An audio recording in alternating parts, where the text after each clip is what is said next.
Hey guys, John B here with PhoneArena, and this is our quick hands-on look at the HTC U12 Plus. Last year we saw tremendous changes with the redirection of HTC's flagship, which led many people to question whether or not the company could recover and return to their former glories. And now we have its latest flagship smartphone, the HTC U12 Plus, which aims to repair the company's reputation and steer them back to good fortunes. For the most part, the phone follows the same liquid surface design language we saw previously already with the HTC U11 and the U11 Plus last year, and in the greater scheme of smartphone designs, we'd say it's pretty generic looking.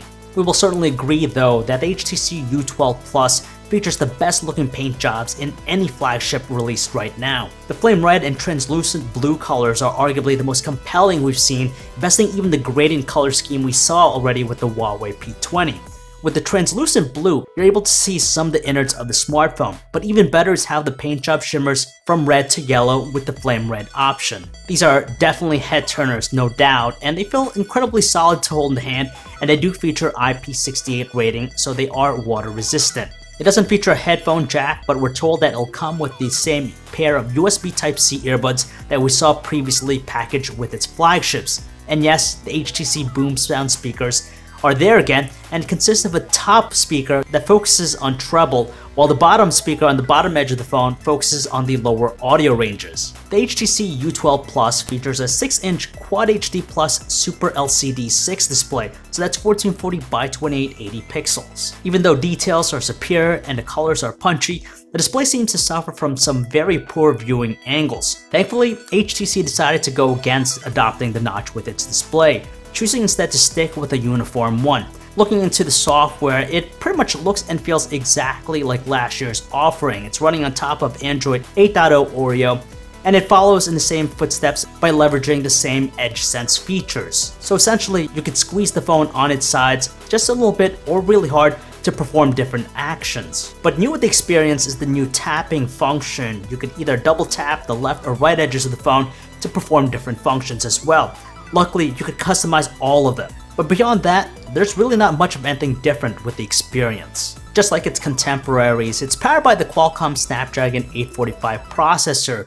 It's more than responsive from a quick look, and you know it's going to handle gaming pretty well too. It's going to be available with either 64 or 128GB of storage, and you have expansion via its micro SD card slot. It's been a long time since we've seen a dual camera setup with an HTC smartphone, with the HTC One MA from a few years back. But this time it's a real dual camera implementation because it features a pair of them. You have a 12 megapixel wide angle ultra pixel camera with an f1.76 aperture, and then there's the secondary 16 megapixel 2x optical zoom with an f2.6 aperture. Naturally, this combination will allow the phone to deliver some portrait shots. We don't have a notch here with the display because it's packing dual front-facing 8 megapixel cameras with f2.0 apertures. At first, we were hoping to get some wider looking selfies, but that's not the case. It'll essentially just deliver the same portrait shots with the front-facing camera, so you get the bokeh with the background with a sharp focus on your subject. And the other new feature here with the camera is this sonic zoom feature when recording video. Specifically, when you start using the zoom while recording, the microphones on the HTC U12 Plus will perform an audio zoom of sorts to hone its capture on your subject. This year's flagship actually has a lower capacity 3500 mAh battery versus the larger one we saw with the HTC U11 Plus last year. Now, we're really crossing our fingers that the optimizations with the newer software, combined with the more battery efficient Snapdragon 845 chip, will deliver battery life that's just as good. When it comes to charging, we're told that Quick Charge 3.0 will enable it to achieve a 50% charge capacity with just 30 minutes of charging.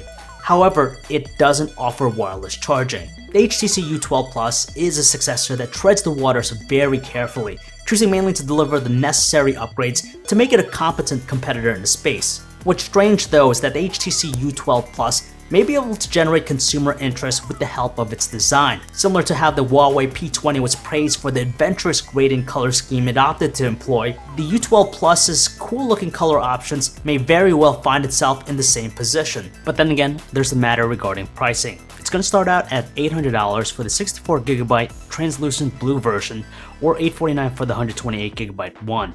There's also going to be the 64GB ceramic black retailing for $799 as well. However, there's no word yet about the pricing or availability of the flame red color for the US market. Compared to other recent flagships announced this year, the HTC U12 Plus is priced higher than the majority of its contemporaries, with most of them hovering around between the $700 and $750 range.